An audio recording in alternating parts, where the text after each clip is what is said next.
제가 지난주에 특강 때 잠깐 말씀드린 거죠. 독서법 관련되어 있는 간단하게 요약을 한번 더 드리면 저는 이렇게 읽고 있어요. 하루에 한 문장 외우고요.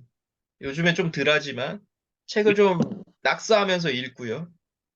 당연히 필사하면서 읽습니다. 필사가 그냥 뭐 노트에 하는 필사보다는 뭐 블로그에 주로 하고 있죠.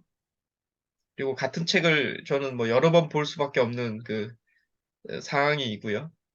독서 모임 이렇게 계속해서 많이 성장한 건 확실한 것 같고요. 제가 한 문장 외운다 이 얘기 지난주에도 말씀드렸죠. 뭐 예전에 트위터 같은 데서 뽑아서 매일 어, 아침, 점심, 저녁 하루에 한 열 몇 번도 봤죠. 그래서 외우려고 했죠. 이렇게 뭐 피와 자문으로 쓰는 자는 읽히기를 원하는 게 아니라 암송되기를 바란다 이런 것처럼. 네. 그때 참 많이 도움됐던 것 같아요. 운전하기 전에 이걸 딱 먼저 봅니다. 외우려고. 그리고 운전하고 가면서 계속 외우는 거죠. 피와 잠언으로 읽히기보다 암송되기를 원한다. 니체 하면서. 그래서 그때 제가 이제 이런 생각을 했죠. 현자들이 생을 바친 한 문장은 일반 자기계발서, 지금 뭐 시중에 많이 나와 있는 이런 자기계발서보다 훨씬 더 위력적일 거야, 라고. 네. 지금도 이 생각엔 변함이 없죠. 네. 이렇게 엄청난 현자들의 이야기를 우리 지금 시중에 베셀돼 있는 사람들이 많이 그냥 자기 각주로 풀어낸 거잖아요. 결국은 이 한 줄을 가지고. 네, 우리도 이 한 줄로 풀 수 있죠. 피와 자문으로 쓰는 자는 읽히기를 원하는 게 아니라 암송되기를 바란다. 이 한 문장만 계속 생각해도 정말 한 꼭지 생각할 수 있잖아요. 있어요. 계속 우리가 사유하면. 제가 글은 연결이라고 말씀드린 것처럼 우리가 짧게 짧게 생각하기 때문에 이 한 문장밖에 안 떠오르는 것 같지만 실질적으로 떠올라요. A4 한 장, 두 장도 쓸 수 있어요. 왜? 읽히기에 관련된 사례도 한번 찾아볼 수 있고, 암송되기에 관련된 사례를 찾을 수 있고, 암송되기에 관련된 명언도 찾을 수 있고요. 그렇게 찾다 보면, 문장들이 떠오를 거고, 그 웹상에서 찾은 문장을 인용하다 보면 또 내 생각도 떠오른다는 거죠, 계속. 네. 그리고 책은 좀 이렇게 낙서하면서 읽는 게 훨씬 더 도움이 된다라고 특강 때 말씀드린 것처럼. 항상 흔적을 남기셔야 돼, 그래서. 책을 깨끗하게 보시면 안 돼. 그래서 저도 도서관에서 빌린 책은 낙서할 수 없잖아요. 그래서 도서관에서 빌린 책을 한번 보다가 딱 꽂히면 삽니다. 무조건 사지는 않아요, 저는 책을. 딱 봤는데, 아, 이거는 내가 좀 정리 좀 해야 되겠는데 하면 딱 사죠. 그때 사요. 그리고 이제 낙서를 시작하죠. 그럼 이해독이 되는 거죠, 벌써. 예. 또 약간 고백하면 도서관에서 산 책을 처음에 연필로 이렇게 막 그어요. 그리고 나중에 지웁니다, 갖다 줄 때. 갖다 줄 때 지워요. 그 도서관 책 낙서하면 안 되니까. 여하튼 그렇게 좀 낙서하면서 봅니다. 근데 낙서하면서 보지 않은 책을요. 이해독하면서 제가 책을 사잖아요, 새 책을. 이해독할 때 너무 힘들어요. 낙서가 안 돼 있으니까. 그래서 요즘에는 그렇게 하죠. 낙서가 된 도서관에 제가 연필로 된 책을 가지고 반납하기 전에 이 책을 삽니다, 새 책을. 그리고 제가 낙서했던 곳을 그대로 또 낙서 빨리빨리 합니다. 갖다 주려고. 낙서가 되어 있지 않으면 이게 처음 보는 느낌인 거예요. 신선함은 있는데 너무 괴로운 거예요. 예, 이제 습관이 되다 보니까. 꼭 낙서하시면서 보시고요. 이런 얘기 하죠. 책을 더럽히면 꿈을 이룬다라는 예, 책이 있더라고, 글이요. 뭐 동그라미 치고 뭐 이렇게 메모하시라. 이게 이제 책과 음, 대화한 흔적이다라는 얘기. 네. 뭐 이런 또 재미난 얘기. 침묵은 대화가 아니다. 그래서 이게 묵독하고 그냥 깨끗하게 책 보는 거는 대화가 아니다라는 얘기. 네. 네. 딱 질문이 떠오르면 책 보시다가 당연히 무슨 의미지? 네. 바로 거기서 질문하시고요. 표시하시고 기억이 선명할 때 표시하는 게 핵심이에요. 그래서 일단은 도서관에서 빌린 책이든 뭐든 볼펜으로 안 하더라도 연필로라도 계속 이렇게 표시하셔야 돼요. 네. 뭐 이건 뭐 같은 얘기고. 네, 접기하는 것도 제가 하는 거는 뭐 저도 많이 하고 있는데 윗모서리를 접으면 긍정적인 부분 나한테. 아랫모서리를 접으면 내가 한번 부정하는 그런 느낌. 뭐 이런 것들도 하나의 팁이죠. 책을 좀 이렇게 낙서하면서 보는 과정에서. 본인만의 팁을 또 만들어내시는 것도 좋을 것 같고요. 필사, 네. 이건 뭐 너무 가장 강력한 거죠. 저는 요즘에 블로그 계속 쓰기 때문에 블로그에 계속 글 쓰면서 책 읽습니다. 그냥 블로그 켜놓고 항상. 그래서 필사는 꼭 하시고 더 중요한 건 필사 후에 내 의견, 내 주장 한 줄 꼭 필요하다는 거. 너무 중요하죠. 의견이 없으면 일단 필사라도 하시는 거죠. 몇 줄이라도. 5줄이라도. 네. 하시고요. 네. 저는 요즘에 이렇게 필사를 하는데 블로그에 하는 것도 있고 이렇게 독서 모임 때문에도 있지만 예전에는 한글 프로그램에 필사했어요. 지금도 많은 책들이 한글로 되어 있는데 지금은 거의 파워포인트로 합니다. 이렇게. 파워포인트로 하면 몇 줄 못 적잖아요. 한 세네 줄밖에 적지를 않아요. 근데 그렇게 세네 줄 적는 게 더 낫더라는 거죠. 페이지가 뭐 한 꼭지를 필사하더라도 페이지 수로 파워포인트로 보면요. 한 20장이 나올 수 있어요. 한 두세 줄씩 계속 적고 넘어가고 넘어가고 하다 보니까. 그러니까 나중에 훨씬 더 보기가 편해요. 예, 한 꼭지 필사했던 거를 파워포인트로 툭툭툭툭 넘겨야 되죠. 근데 눈에 잘 들어오죠. 큰 글씨로 몇 줄밖에 없으니까. 네, 훨씬 더 좋아요. 강의 자료에 활용할 수도 있고요. 이걸 글로 쓰려면 당연히 파워포인트를 이 한 페이지를 복사해서 네, 한글로 옮기면 되는 거니까. 그리고 글씨체 줄이면 되는 거니까. 네, 저는 요즘에는 그래서 무조건 파워포인트로 합니다. 그래서 아 이게 더 낫다라는 걸 제가 요즘에 왜냐면 한글 프로그램으로 필사했던 건요. 보기가 아무리 글씨체 11, 12 해도 보기가 불편해요. 쭉 적혀 있으니까. 네, 그래서 저만의 또 약간의 노하우니까 한번 보시고요.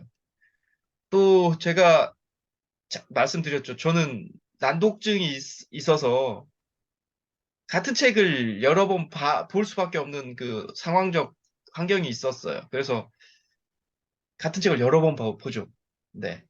요즘에 새로 꺼내서 보는 게 구본영 작가님 거 요즘 새로 봅니다. 제가 처음에 한번 글 써보겠다고 했을 때 정말 구본영 작가님 책 뭐 깊은 인생부터 뭐 나는 이렇게 살았다 뭐 이런 여러 가지 책들이 있는데 하여튼 요즘에 다시 봐도 역시 깊은 사람이다. 우리 돌아가셨지만 이분이 새삼 느끼고요. 이렇게 같은 책을 여러 번 볼 때는 읽을 날짜, 시작 날짜, 끝 날짜 이렇게 적어 놓으시는 게 훨씬 좋죠. 그리고 한 줄의 느낌. 책의 첫 페이지에 보면 맨 앞에 이렇게 빈 공간들이 있잖아요. 요때 꼭 이 책에다가 뭐 몇 월 며칠 이래도 느낀 점 뭐 별로 없음 뭐 이러더라도 꼭 이렇게 좀 한 줄이라도 남겨 놓으시는 게 나중에 책을 볼 때, 이거 내가 3회독 했네? 이거 알 때가 너무 기뻐요. 벌써 3회독 했구나라는 느낌. 네. 깊은 인생도 많이 했는데 제가 한 번만 적어 놨어요. 웃기게. 2015년 10월 27일 이래도 이렇게 한 번만 딱 적어 놨더라고요. 이거 분명히 많이 읽었는데. 이게 지금 후회되죠. 그러면서 한 줄이 뭔지 아세요? 와우, 구본영. 이렇게만 적어 놨어요. 와우, 구본영. 너무 좋다, 이걸. 와우, 구본영. 요거 한 줄만 적어 놨더라고요. 네, 지금 좀 후회돼. 이거 많이 봤는데 왜 안 적어 놨지? 라고. 네. 반복은 학문의 뭐, 어머니란 얘기 하잖아요. 네. 자주 보면 확실히 다르죠. 말씀드린 것처럼 한 번 딱 봤을 때는 목적지에 도착하는 느낌이에요. 그런데 두 번 읽었을 때는 어, 이거 뒤에 내용하고 연결된다. 38페이지, 70 몇 페이지랑 같은 내용이 있다. 이런 게 들어오기 때문에 훨씬 더 관련성이 눈에 들어온다는 거죠. 이해독부터. 이해독에서는 관련성이 들어오지 않죠. 그래서 이 책을 제가 더 많이 흡수하게 되더라는 거. 예, 전체적인 그 상들이 그려지죠. 근데 3회독 하면서는 확실히 네, 나의 의식과 사상이 반영이 돼서 더 깊게 받아들여요. 3회독 정도 하면. 네. 그러니까 이게 이렇게 생각하세요. 책을 쭉 1회독부터 1페이지부터 300페이지까지 1회독 이렇게 생각하지 마시고, 한 꼭지별로 이렇게 뭐 한 두 꼭지를 한 3회독 한다. 이렇게 생각하셔도 좋아요. 네. 그것도 하나의 또 방법이기 때문에. 아시겠죠? 여러 번 읽으신 분들은 아마 좀 좋은 책들은 읽을 때마다 느낌이 확실히 다르다는 거. 1회독 할 때하고 2회독 할 때하고 3회독 할 때하고. 그래서 책은 거울과 같다라는 얘기. 거울에 비친 자신을 보고 현재 자기 모습을 알 수 있듯이 자신이 책에서 무엇을 느끼고 이해했는지로 현재 자기 상태를 알 수 있다는. 예, 저는 구본영 작가님 책 이렇게 처음에 볼 때 와우 좋았는데 요즘에 다시 보면 아, 내가 이것도 조금 더 이해의 폭이 넓어졌네라는 게 느껴져요.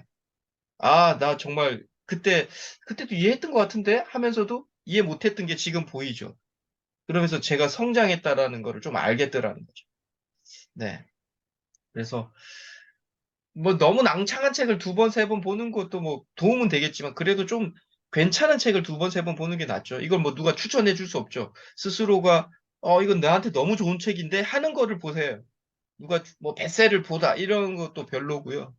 스스로 내 마음에 너무 들어온 책이다. 그게 뭐 낭창한 책일 수도 있고 남들이 보면 되게 얇은 책일 수 있지만 그래도 그거를 2회독, 3회독 정도 하시는 게 더 좋다. 네.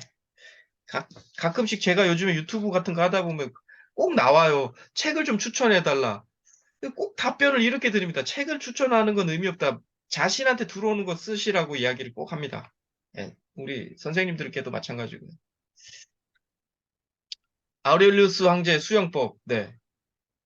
매일 밤낮으로 생각하고 글로 쓰고 크게 소리내서 읽고 자기 자신과 다른 사람들에게 이야기하라. 네. 이게 이제 스토아 철학 책 보면서 제가 발견한 내용인데요. 결국은 네. 독서법 하라, 독서 모임 하라는 거더라는 거죠. 네. 네. 밤낮으로 생각하고 읽고 쓰고 소리 내서 이렇게 독서 모임에서 자기의 이야기 한번 해보고 네. 자신의 이야기 해보는 거 정말 필요하다고 제가 말씀드렸죠.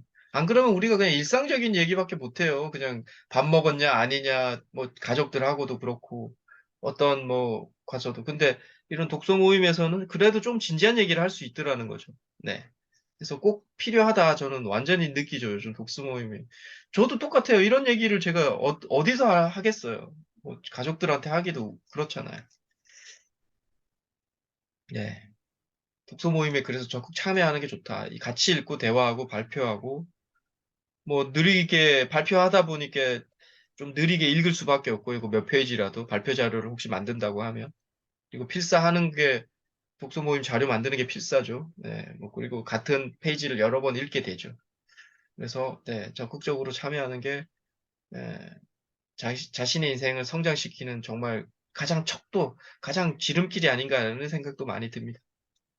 네, 뭐 정리하면 하루에 한 문장 읽고 책을 좀 낙서하면서 보고 필사하면서 보고 같은 책 여러 번 보고 독서 모임 참여한다. 같은 책 여러 번 보는 거는 저는 꼭 말씀드리죠. 꼭 참 이렇게 강요하지 않아요. 왜냐하면 전 느리게 읽기 때문에 이런 거고 우리 선생님들 그냥 그거 하신 빨리 읽으신 분들은 비슷한 종류의 책을 한 세 권 빨리 읽는 것도 좋은 방법이에요. 예를 들면 뭐 심리학 책을 세 권을 읽으시는 게 어떻게 보면 또 엄청난 이것도 방법이에요. 왜냐하면 비슷비슷해요. 내용이 완전히 다르진 않거든요.